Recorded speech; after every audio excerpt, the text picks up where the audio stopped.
Hello and welcome to another video review. This is Metal Gear Solid 3 Snake Eater, originally for PlayStation 2, but what you're seeing in this video is the HD collection version, which I have on Xbox 360. That was also released on PlayStation 3 and PS Vita, and there is also a version of the game for 3DS called Snake Eater 3D. This is a stealth action game by Konami that was originally released as Snake Eater in November of 2004 for PS2, and it later saw a re-release on PlayStation 2 that was very heavily modified called Metal Gear Solid 3 Subsistence. And that's technically the version you're seeing here, although it's the HD re-release that was put into the Metal Gear Solid HD collection that was released on PS3 and Xbox 360 as well as PS Vita. And of course, like all of the other Metal Gear Solid games, this was released to absolutely massive amounts of critical acclaim, both in its original release and in the Subsistence version.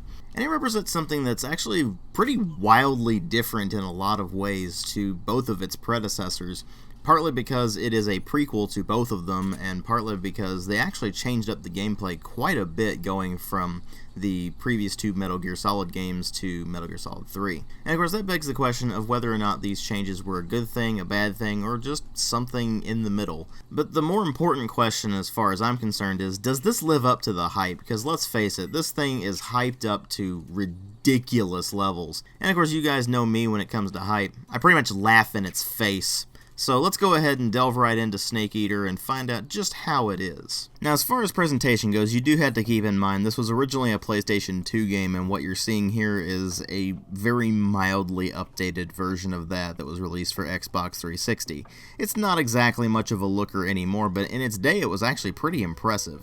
The amount of detail that they packed into the environments, and the fact that it still managed to maintain a pretty smooth frame rate, even if that frame rate was only 30 FPS, is definitely commendable. And this is one of the few games where, when you hear people call it cinematic, it actually fits. There are a ton of cutscenes in this game, and they are all very much shot like an actual movie, and Kojima being something of a film nerd, he really does try to use as much proper cinematography as he possibly can, and it does pay off in some respects. This game is pretty nice to look at when the cutscenes roll around, simply because they are very well done. Obviously the graphics themselves are rather dated by this point, but the cinematography is still there, and it still does the job quite well. And it's really no slouch in the graphics department either, despite being a PS2 game. There's a ridiculous amount of detail packed into pretty much everything in this game. From the environment art to the animations, it all is packed with detail, and it definitely does wonders for making this thing look good despite its age. And for the most part, the sound design is also extremely well done. You have the Harry Gregson Williams soundtrack that we've become accustomed to from the previous Metal Gear Solid games, although this one does more of a 60s spy thriller kind of vibe than the other games do. And a lot of the music in general just sounds like it was ripped straight out of a James Bond flick, particularly with the main theme to the game, Snake Eater, which just screams James Bond. Which of course means me being a James Bond fan, that is greatly appreciated. But the rest of the music is also very well done, and it's one of the better points of really the entire Metal Gear Solid series, frankly. But where things take a bit more of a downturn are in the voice acting and the sound effects. Let's go ahead and mention the sound effects first. Most of them work just fine, it's just that they're not particularly impressive. And while there are some really nice touches here and there, for example, when you start firing the machine gun, the M60, if you continue firing it, he will actually start screaming, like in an action movie, which is just a really great touch. Like I said, this thing is just packed with detail all over the place. But of course, those little details aren't necessarily enough to save the rest of the sound effects from simply being average at best, really. And the voice acting is a ridiculously mixed bag. It's not terrible for the most part, but the lines they're saying are often cringe-inducing. And a lot of the actors just ham it up to such a degree that it goes past being the kind of corny fun and just becomes bad. Of course, the cringe-inducing stuff is mostly with regards to how ridiculously over-melodramatic this game is. This is a problem that has really plagued the entire Metal Gear Solid series, but it can be kind of off-putting, particularly when your script is as messy as the script is in Metal Gear Solid 3. On the one hand, when it's trying to engage you emotionally and be very serious, it ends up coming across as just ridiculous and corny most of the time, and not in the good way. But when the game is not really taking itself all that seriously, when it's throwing in fourth wall breaking humor and such like that, they do a great job. And that wild inconsistency between being often cringe-inducingly corny and just downright hilarious is often pretty jarring and kind of takes you out of the experience on occasion. And that's speaking as someone who went into this thing knowing it was going to be ridiculously over melodramatic and often downright hilarious all in one go, and someone who has played the previous two Metal Gear Solid games so he knows what to expect, and even then it was still often cringe-inducing. So I guess that speaks volumes for how wildly inconsistent the voice quality is. But obviously what really matter here are the story and the gameplay, and the story in this is actually a prequel to the entire Metal Gear series, and is set in 1964, where you play as an agent named Naked Snake, who at the beginning of the game is sent into the jungles of Selinoyarsk in the Soviet Union in order to retrieve a defecting Soviet scientist named Sokolov. And everything goes fine until Snake's mentor, just known as the Boss, defects to the Soviet Union and gives them a couple of miniature nuclear devices, one of which is launched by Colonel Volgin and detonates in the nearby jungle, with Snake pretty much powerless to do anything about it, considering he got the living crap kicked out of him by the Boss and thrown off of a bridge before the whole thing happened. Now, the Boss is blamed for the whole thing, and Snake ends up being called back into service after the Soviet Premier Khrushchev and the US President Johnson hatch a deal in order to both take out the Boss and, of course, take down Volgin's renegade faction, which is trying to basically overthrow the Soviet Union with the use of the Shagohod, which is what Sokolov was working on. It's a nuclear tank, basically, the predecessor to the Metal Gears. And at the same time, they're also trying to recover the so-called Philosopher's Legacy, which is a huge sum of money that was put together by some very powerful, influential men from the US, the Soviet Union, and China during World War II, but they never really got a chance to do anything with, simply because they started having some infighting and eventually split up the Philosopher's Legacy and hit it all over the place. Now, I'm pretty sure some of you out there who are Metal Gear purists are probably screaming at me right now because how dare I spoil things for you.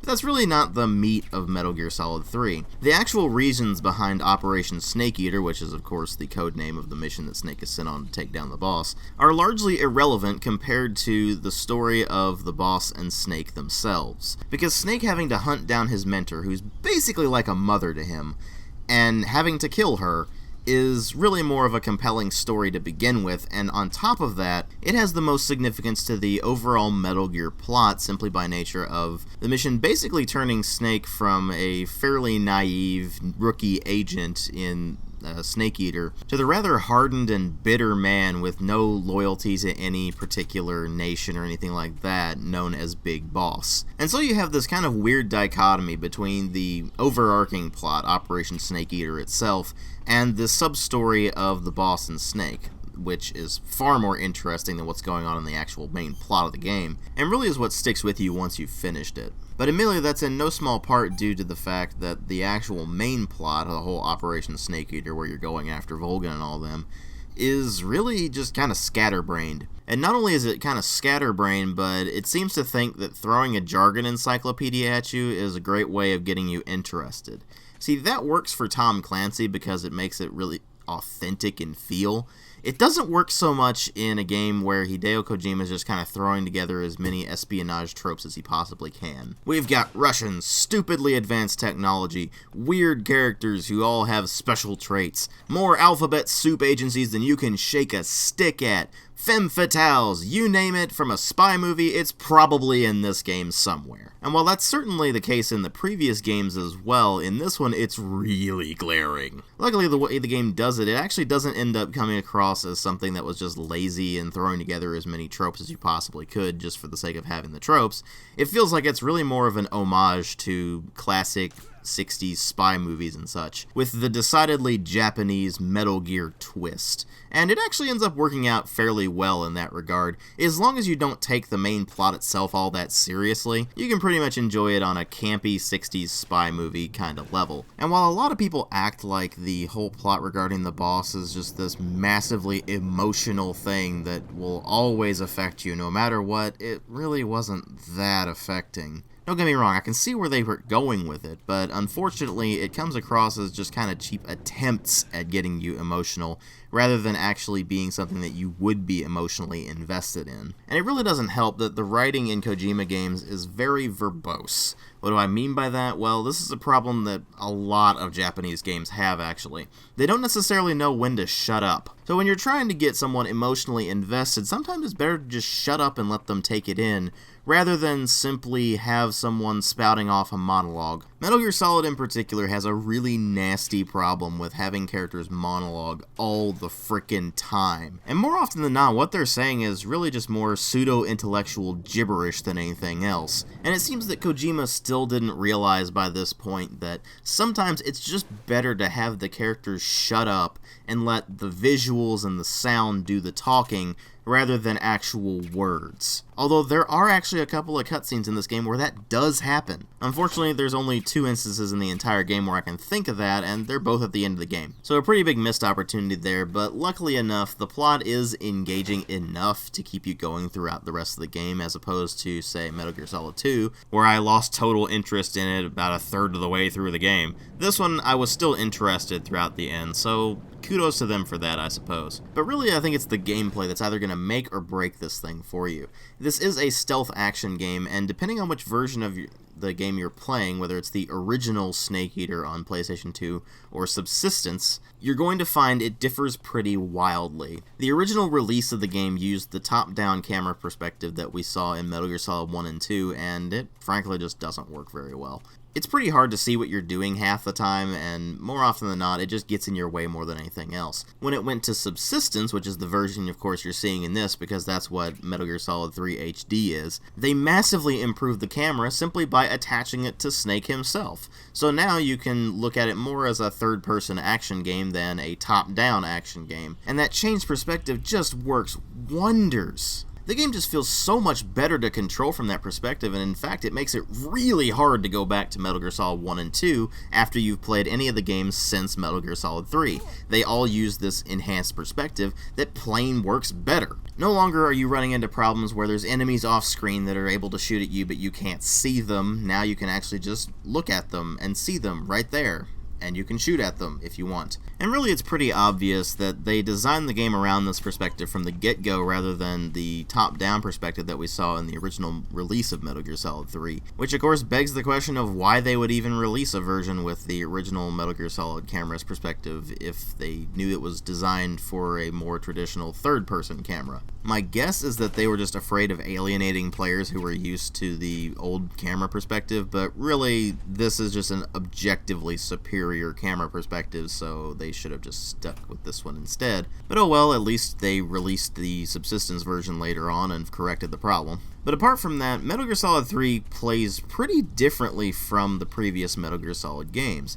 On the one hand, a lot of the controls are going to be very familiar to you if you have played the other ones. The movement controls, despite the 3D camera, are pretty much the same as they were in the previous games, although with some very slight tweaks here and there. And using the various weapons and gear is pretty much identical to how you did it in the previous games as well. The first-person aiming controls from the previous Metal Gear Solid game are back, and they're greatly appreciated because they're basically the only way you're going to actually be able to hit anything with the guns in this. And like in Metal Gear Solid 2, you have the option of going non-lethal if you want, where you can just knock enemies out or hit them with tranquilizer darts and such like that. That's pretty much where the content from Metal Gear Solid 1 and 2 ends, and the new stuff that is in Metal Gear Solid 3 begins. You no longer have the radar at the top of the screen that tells you where all the enemies are and what their line of sight is. Instead, you have to go into your inventory and find the motion tracker gadget that basically tells you where the enemies are stepping, not what their actual field of view is. And the batteries on these various gadgets actually does deplete over time and has to recharge,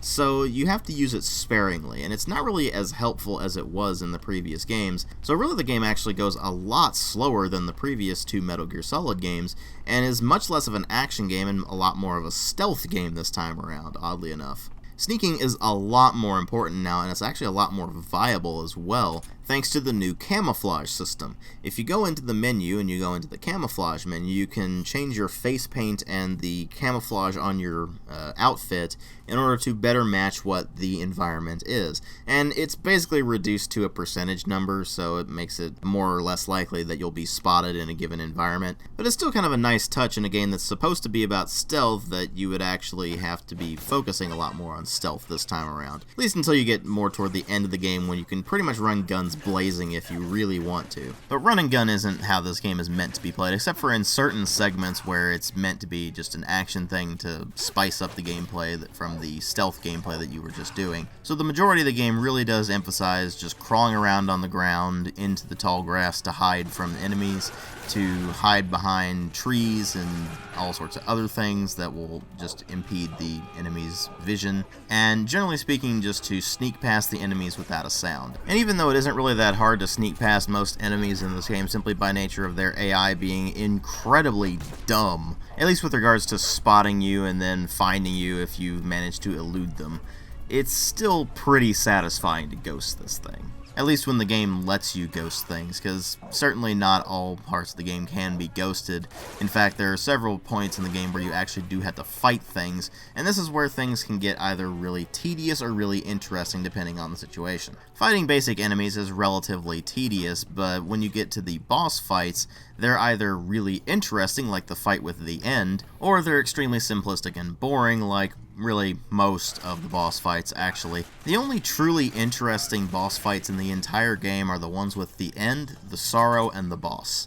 And the boss is really just a matter of her basically having the same skill set you do, so that's what makes that interesting. The fight with the end is actually a sniper's duel, so you're constantly having to sneak around and find him and pick him off before he can do anything. And the fight with the sorrow is actually something I don't really want to spoil for the people who haven't played this game, but it's extremely unique and pretty much turns the entire idea of a boss fight on its head. And honestly, despite it being a pretty simple fight in terms of mechanics, it's honestly one of the most memorable and interesting boss fights in the entirety of gaming history, simply by nature of it being so wildly different from what we expect from a boss fight. But then there's the fights with the fear, the pain, and the fury, as well as Colonel Volgin, and they're all extremely boring, so those boss fights are just such a mixed bag. On the one hand, you have those three boss fights that are actually really interesting, and then you have the rest of them, which are just boring. Such missed opportunity there. But luckily, other things they introduce really aren't missed opportunities. For example, the new Cqc system that replaces the basic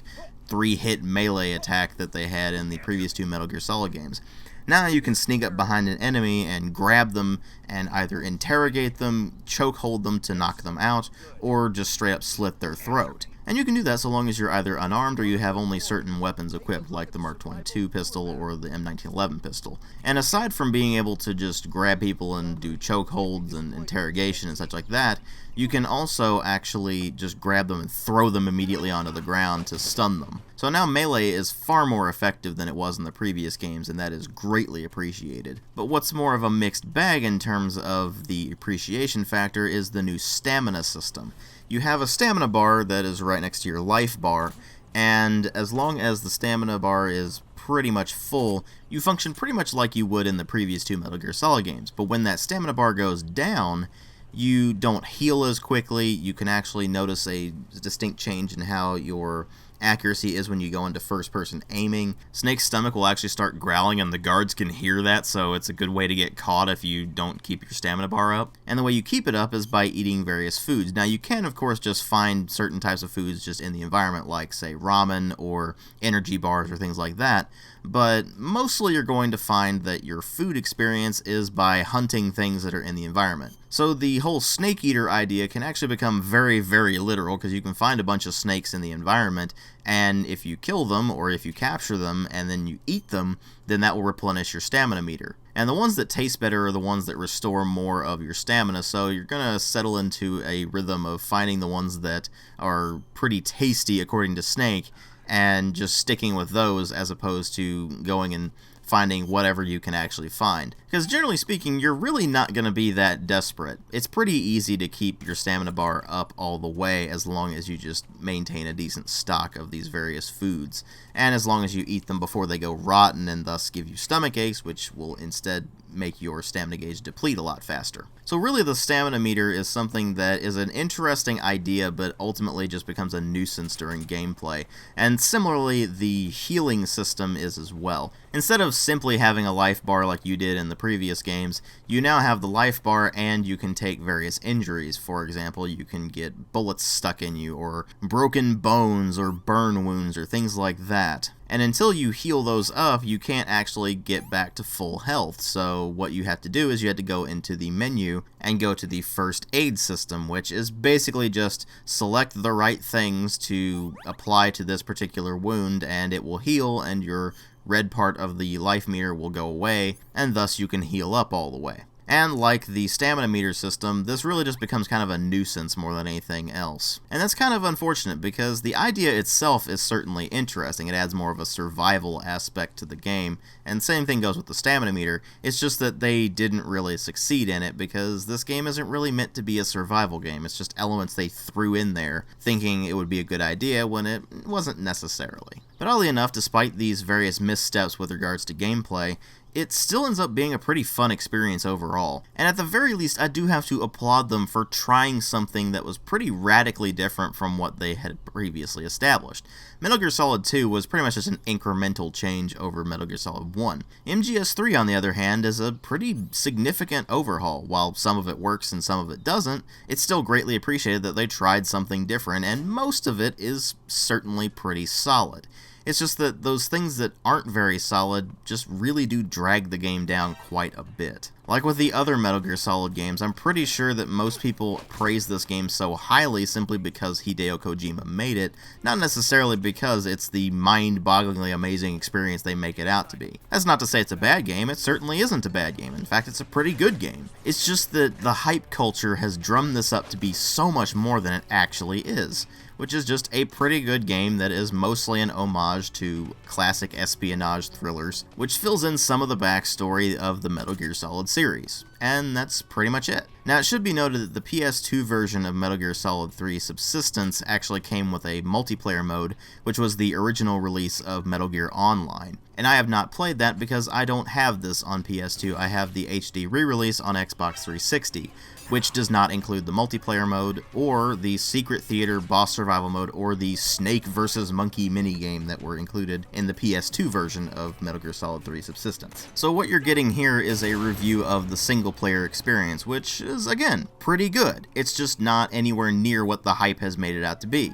The hype has made it out to be just this masterpiece of gaming, which it's nowhere near. I'd still say that it's the best overall game in the Metal Gear Solid series so far, with later games improving upon the gameplay aspects but not so much the story aspects.